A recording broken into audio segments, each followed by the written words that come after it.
E aí vem um ponto que eu não queria comentar muito, mas queria mencionar, que tem a ver com o liberalismo e o sincretismo, aonde a verdade absoluta não existe mais. E essa é a influência mais poderosa nos dias de hoje. Hoje, o assim diz o Senhor não vale mais. A Bíblia não vale mais. Tem gente dentro da igreja que diz assim que o Espírito de Profecia não vale mais. Tem gente dentro da igreja que diz o seguinte: nós temos que ter uma mente aberta para as coisas. E Deus, que é um Deus poderoso, que tem uma criatividade tremenda, que tem uma visão que nem eu e nem você temos, Ele diz assim: cuidado, porque esta pode ser uma característica de um componente religioso dos dias atuais, para ir contra a igreja de Deus, o povo de Deus e os ensinamentos de Deus. O pastor Ronaldo Arco, ele também vai falar sobre a meretriz, a grande Babilônia e o 8º reino. Presta bem atenção, fica no vídeo até o final e que Deus te abençoe. Vi que a mulher estava o quê? Embriagada do sangue dos santos e do sangue das testemunhas de Jesus. E vendo-a, eu, o apóstolo João, maravilhei-me com grande admiração. Por que ele se admirou com grande admiração? Porque quando você faz um paralelo com Apocalipse capítulo 12, que fala sobre aquela mulher, não é, maravilhosa, representando a igreja verdadeira, ela também foi levada ao deserto. Seu filho foi perseguido. E quando você abre a Bíblia em Apocalipse capítulo 12 e compara com Apocalipse capítulo 17, você vai ver mais uma vez que até mesmo na apresentação, que para mim não há dúvida, eu acho que para você também não há dúvida, porque há uma diferenciação muito grande entre Apocalipse 12. Você quer ir em Apocalipse 12? Vamos em Apocalipse 12. Olha o que você vai encontrar lá. Você vai encontrar no verso 1, um grande sinal do céu. Uma mulher vestida de sol, tendo a lua debaixo de seus pés, e uma coroa de 12 estrelas sobre a sua cabeça. E estava grávida, e com dores de parto, e gritava com ânsias de dar à luz. E aí vem a sequência, e viu-se outro sinal do céu, e eis que era um grande dragão vermelho, que tinha 7 cabeças e 10 chifres, e sobre as suas cabeças 7 diademas. E a gente sabe que o dragão é Satanás. A gente sabe que o dragão veio e vem até hoje para destruir o remanescente, que está no verso 17 do Apocalipse 12. Os que guardam os mandamentos de Deus e têm o quê? O testemunho de Jesus. Agora, quando você volta a Apocalipse capítulo 17, você também vê uma mulher assentada no verso 3, sobre uma besta de cor de escarlata ou vermelha, que estava cheia de nomes de blasfêmia, e tinha o quê? 7 cabeças e o que mais? Tem uma semelhança com o dragão ou não tem? Só que aqui tem alguns outros detalhes que devem ser colocados para vocês. E dentro desse contexto, eu gostaria de desenvolver uma temática que eu considero relevante. Essa mulher que falava abominações, eu estou tendo problema com essa palavra aqui, né? Ela simboliza o dragão, mas também simboliza um componente religioso. Quando a Bíblia diz a mãe das prostitutas, ou a mãe das abominações ou das prostituições, tem a ver com alguém que deveria ser fiel aos princípios da palavra, à igreja verdadeira, mas adulterou, se prostituiu, se entregou à imoralidade espiritual. E a partir daquele momento, começou a desenvolver algumas coisas muito claras contra Deus, o soberano. E eu gostaria de apresentar alguns pontos que são claros. Porque quando se fala de Babilônia, quando se fala da meretriz, quando se fala da prostituta, quando se fala da mulher vestida de escarlata, né, que estava montada sobre a besta, fala sobre um componente, um sistema religioso que vai contra Deus. Babilônia foi aquela que naquele tempo literal, lá no Velho Testamento, criou, ou uma das criadoras, do ensinamento da imortalidade da alma. Foi esse mesmo povo que ensinou em relação às imagens, que nós deveríamos adorar as imagens. E aquilo foi progredindo, aquilo foi crescendo, aquilo foi se desenvolvendo, e aquilo passou para outros povos, e chegou até Roma. E foi absorvido esses ensinamentos, ou doutrinas falsas. Por exemplo, uma das doutrinas é que nós não precisamos de Jesus Cristo como nosso mediador, como nosso intercessor. Porque através desse sistema religioso, criado há muitos anos atrás, dentro da história profética, o homem ocupou o valor de Deus. Já falei sobre a imortalidade da alma. No domingo passado eu já falei sobre a questão dos 10 mandamentos, porque sempre o problema foi esse. Submissão a Deus, submissão às suas orientações, submissão às suas ordens, e tem a ver também com o dia do Senhor, o dia do Senhor. Como é difícil ir contra o meu gosto. Como é difícil ir contra o meu prazer e as minhas escolhas. Outro dia, só para dar um exemplo bem superficial, mas interessante. Sexta-feira agora, eu estava com a minha família ali depois do pôr do sol. A gente tomou aquele lanche gostoso, né? E aí eu coloquei, junto com a minha filha, a Mariana, desde a primeira formação dos Arautos do Rei, o prefixo breve Jesus voltará. Lembra disso? E aí eu comecei a fazer uma dinâmica com eles. Qual é o prefixo que vocês mais gostaram? E eu achava que ia ser fácil, que nós íamos chegar num acordo. E sabe o que eu descobri? Eu descobri que não havia acordo. Porque na cabeça do Léo, na cabeça da Mariana, na cabeça da minha esposa, a Júnia, e na minha cabeça, a gente tem um conceito, a gente tem um gosto, a gente tem uma influência. E às vezes um arranjo, um toque, fala mais forte do que o outro. Isso aqui é só um exemplo que me veio à mente agora. Eu não coloquei no script para falar, mas eu acho que tem a ver. Então hoje nós temos esse problema. Todo mundo entende, pastor vai falar de novo do dia do Senhor. A gente já sabe que o sábado é o dia do Senhor, está na Bíblia, desde o Gênesis ao Apocalipse. A gente já sabe, lá em Eclesiastes, capítulo 6, verso 9, que não tem esse negócio de quando você morre, você vai para um outro lugar ou vai para o céu. Não, você fica na terra. E só quando Jesus voltar em glória e majestade, Ele virá e vai nos chamar. E nós vamos acordar, e vamos levantar, e vamos ressuscitar, e o nosso anjo vai estar do nosso lado, vai ser bom demais. Todo mundo já sabe disso. Nós também já sabemos do mediador, do intercessor que é Jesus, que morreu na cruz do Calvário, ressuscitou entre os mortos, está vivo e viverá para sempre. Mas quando se fala de gosto, aí a coisa pega. E aí o inimigo entra, e começa a trabalhar com você e começa a trabalhar comigo. É interessante, muito interessante, que em cima da mulher escarlata, que representa um componente religioso falso, porque no Apocalipse capítulo 2, fazendo aquele paralelo de novo, aquela mulher representa a igreja verdadeira, que segue os princípios da Bíblia, que não é enganada. Ela sofre, ela é perseguida, mas não é enganada. Essa não. Essa ela é bonita.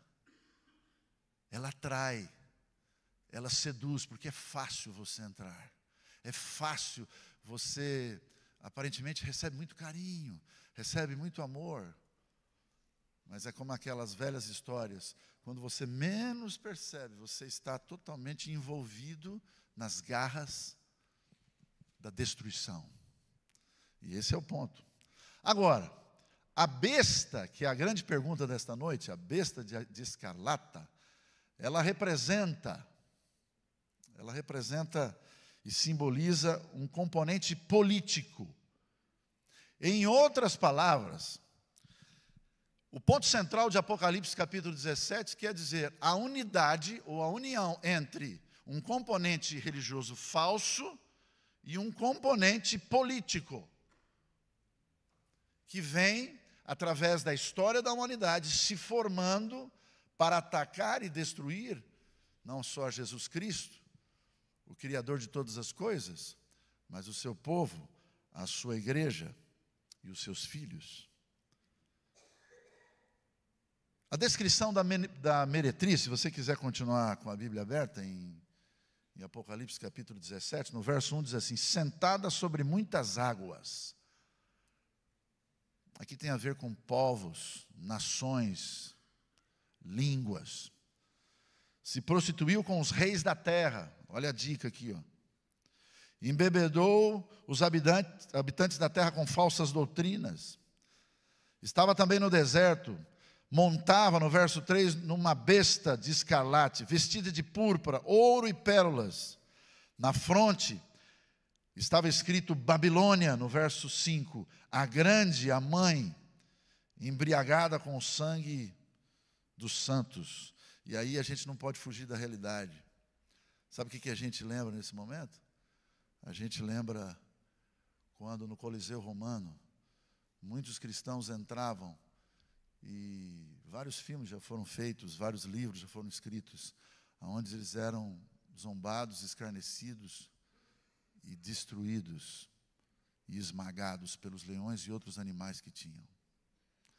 Numa outra época, que envolve não a Roma imperial, mas a Roma religiosa, nós conhecemos a famosa história da Inquisição, onde, em nome de algumas indulgências, em nome de algumas tradições deste império religioso, muitas pessoas morreram no caminho.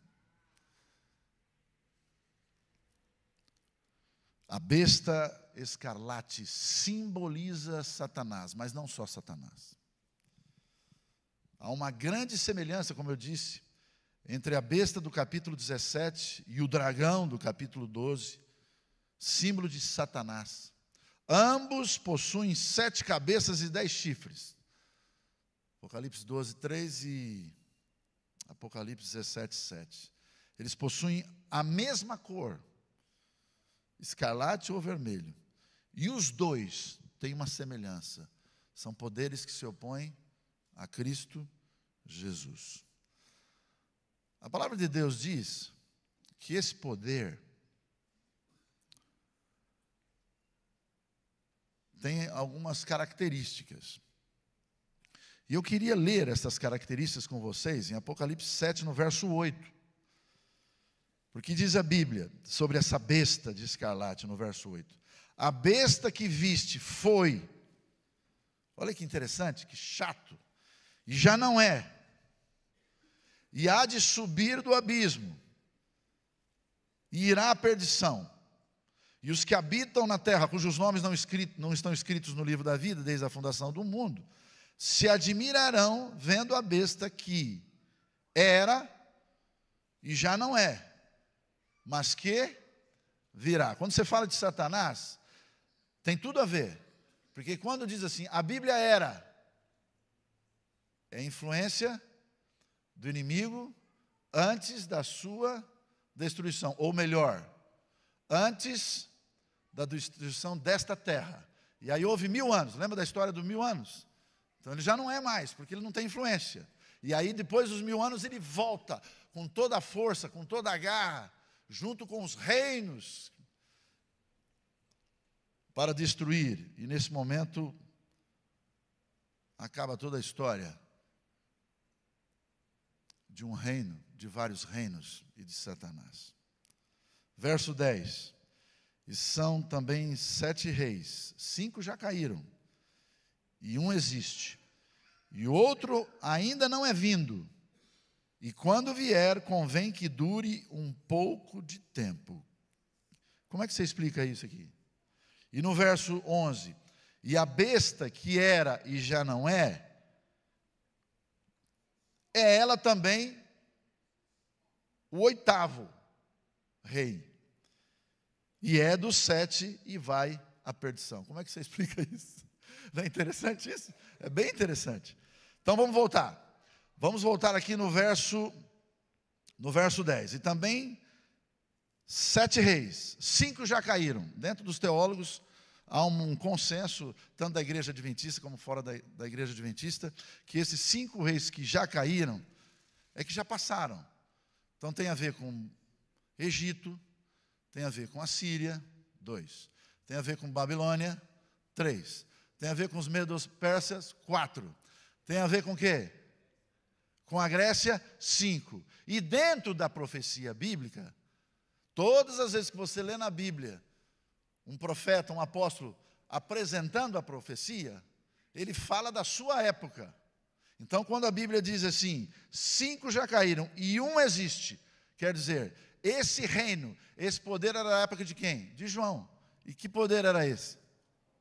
Então, Egito, Babilônia, ou Assíria, Babilônia, Medo-Pérsia, Grécia, e vem o que mais? O 6º? Roma. E aí, tem uma divisão que entra a Roma com o seu componente religioso. Alguns até dizem, quando se fala dos 7 montes, que eram 7 papas, aquela coisa toda. Não entra nessa história, porque isso não tem nada a ver dentro do contexto teológico. Porque quando se fala desse império religioso, desse sistema religioso, a gente não deve falar de uma pessoa, a gente deve falar de um sistema. E aí tem a ver com aquelas pessoas que acreditam, e pode ser que eu esteja falando por alguém que acredita em filosofias que não tem nada a ver com a palavra de Deus. E acredita mais em tradição do que você possa imaginar. E você, desde pequeno, é influenciado, como eu tenho uma amiga, e eu não sei se ela está me assistindo, mas se ela está me assistindo, ela já me disse, há alguns anos atrás, que se um dia ela for batizada, ela quer que eu vá na igreja dela, onde eu estiver, para batizá-la. Mas ela tem uma dificuldade muito grande de tomar a sua decisão. E sabe por que ela tem essa dificuldade? Porque ela tem uma herança desse sistema religioso, que veio de Roma, e que é de Roma. E através da sua mãe, que já faleceu, que já descansou, que já morreu, ela parece que está cometendo um ato de traição, se ela não permanecer na tradição da sua família. Já parou para pensar nisso? A gente às vezes está tão envolvido com essa tradição, e nada nos separa dessa tradição. E diz a palavra, que a besta que era e já não é ela também o 8º, e é dos 7, e vai à perdição. Em outras palavras, Satanás está em todas. Satanás, ele frequenta todas as reuniões, ele frequenta todos os poderes, todos os reinos, ele está em todas, desculpa usar essa expressão. Mas quando você faz um estudo sobre esse 8º reino, você não pode falar só de Satanás. Você tem que falar de um outro reino. Um reino que foi estudado em Apocalipse capítulo 13. E esse reino, ele tem muito poder nos dias de hoje. Ele tem muito poder nos dias de hoje. Ele tem muita força nos dias de hoje. E eu queria apresentar esse poder.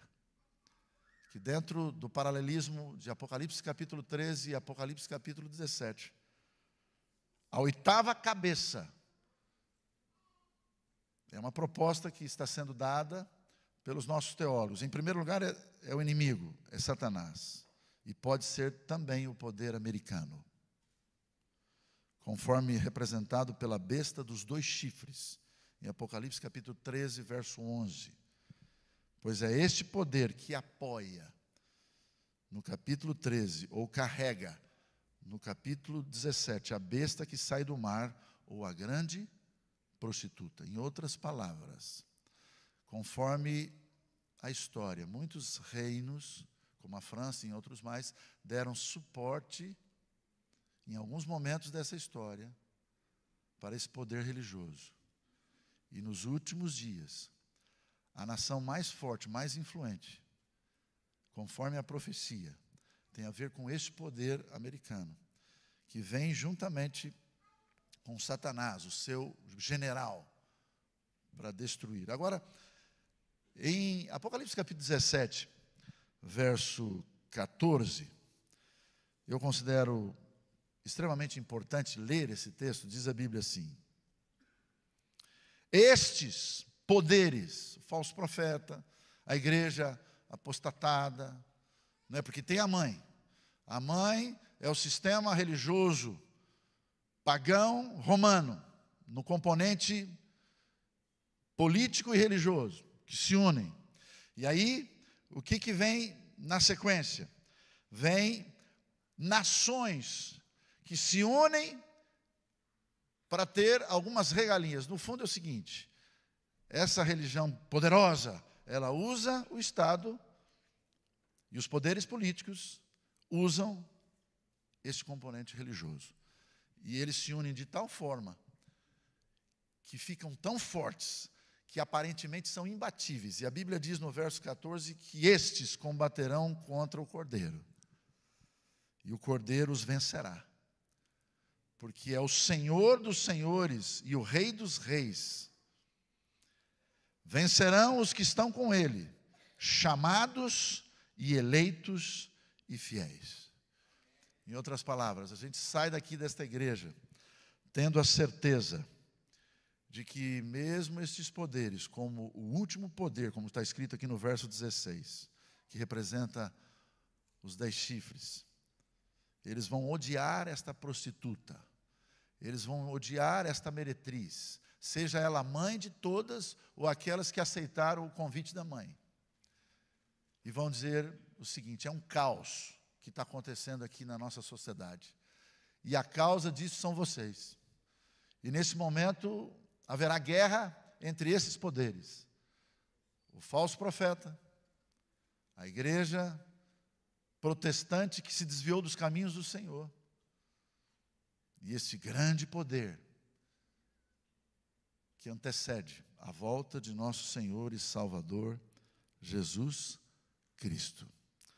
Amigos, eu estava fazendo uma pesquisa para apresentar para vocês aqui, e para terminar essa meditação, eu queria lembrar uma experiência de um pastor conhecido na história chamado Martin Luther King. Quando lhe perguntaram certa vez como vencia o inimigo, Martin Luther King respondeu: bem, quando ele bate a porta do meu coração e pergunta quem mora aqui, o querido Senhor Jesus vai até a porta e diz: Martin Luther King costuma morar aqui, mas se mudou e agora eu moro aqui. Ele respondendo, né? Ele era muito criativo. O diabo, vendo as marcas do prego em suas mãos, a mão de Cristo, e o lado perfurado, foge imediatamente, disse Martin Luther King. Na batalha espiritual, queridos irmãos, a mente é o campo da batalha. É onde o inimigo faz o seu ataque. E ele sabe muito bem que mesmo que uma pessoa vá à igreja, isso é para mim e para você, se ela não mantiver a sua mente no que está sendo ensinado, ela não ganhará absolutamente nada por ter estado alguns dias, alguns meses, alguns anos na igreja. Precisa ter uma regularidade na adoração a Deus e nos seus princípios. Foi perguntado a um general francês na Primeira Guerra Mundial qual lado vencerá. E a resposta do general foi: o lado que avançar. A nossa vida atualmente tem se tornado uma grande batalha. Lutamos contra o pecado, contra as crises, contra a indiferença humana. Nós lutamos contra tudo isso aí, contra a mentira, contra os enganos desse mundo. E a pergunta é a seguinte: e quem vencerá? De que lado nós estamos? Muitas vezes cremos que a melhor maneira de sermos vitoriosos neste caos generalizado é adaptarmos nossas vidas a tudo que acontece ao nosso redor. Essa é a tendência. É o relativismo. São as circunstâncias. Eu tenho que sobreviver. Eu tenho que construir uma casa. Eu tenho que cuidar dos meus filhos. E mesmo sabendo que esse não é um caminho bom, eu vou entrar nesse caminho. Vou entrar no caminho de Babilônia. Porque a origem de Babilônia vem da Torre de Babel. E eles também foram contra Deus. E eles queriam dizer, em outras palavras, ao construírem aquela torre: nós não precisamos de Deus. Nós temos cabeça, nós temos força, nós temos inteligência. E se você usar o Espírito de Profecia para fazer um comentário sobre esse assunto, é interessante que antes do dilúvio, eles viviam muito mais do que nós vivemos. Então a criatividade e a influência do mal era muito maior. Mesmo depois da vinda do dilúvio, eles viveram um pouco mais do que a gente, mas já começou a diminuir. Mas eles tinham um poder mental fora de série. Eles tinham uma criatividade espetacular. E a tendência, quando você estuda um pouco, quando você ganha um pouco mais, quando você tem um dom ou um talento que Deus te deu, e às vezes você acha que é você que tem esse talento, é você que tem toda essa habilidade, e não coloca Deus em primeiro lugar na sua vida, o que acontece?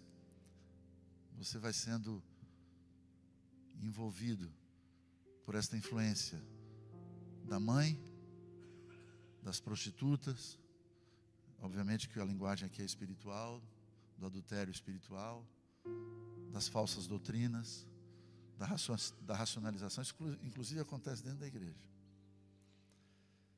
Se a mentira poderá nos conduzir ao sucesso, nós vamos dar um abraço na mentira. Se a desonestidade abre portas para algumas conquistas, que mal haverá em caminhar do lado da desonestidade? Eu sou inseguro, pastor.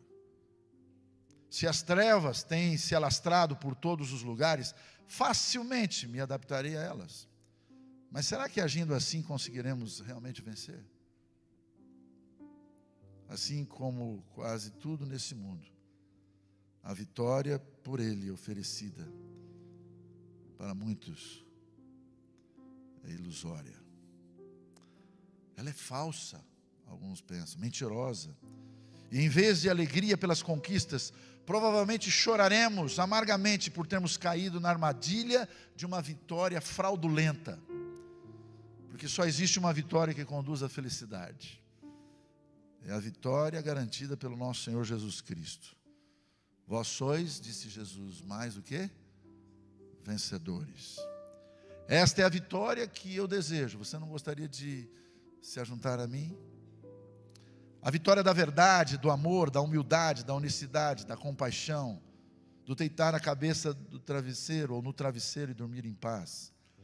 Essa vitória não nos poderá ser tirada nunca. Ela nos acompanhará aqui neste mundo e por toda a eternidade. E se queremos vencer, vamos avançar. Avancemos em direção ao centro da vontade do nosso Deus. Só Ele tem a vitória. E em Sua presença, com certeza, nós vamos vencer.